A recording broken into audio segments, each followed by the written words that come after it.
vademecum per evitare di essere scippati al mercato. È comparso sotto forma di cartelli tra le bancarelle di Milano. Sono consigli utili per la sicurezza, 12 punti che vanno dal fare attenzione quando si viene urtati alla borsa da tenere a tracolla sul lato opposto alla strada e ancora al non indossare gioielli troppo vistosi. L'iniziativa è promossa da Comune, Polizia Locale e Carabinieri per mettere un freno all'escalation di furti e truffe al mercato.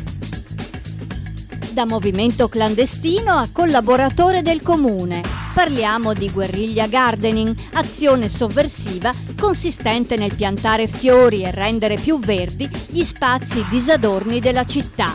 A Treviso esiste da anni, ma ora questi guerriglieri che piacciono tanto alla cittadinanza sono stati ufficialmente convocati per mappare gli alberi da frutto nelle aree pubbliche.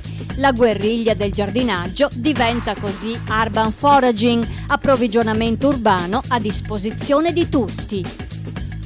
Viso in carne, lineamenti massicci, carnagione olivastra e barbetta. Il volto in 3D di Sant'Antonio, ricostruito dal laboratorio di antropologia forense dell'Università di San Paolo del Brasile, non è proprio così ascetico e angelicato come lo immaginavamo.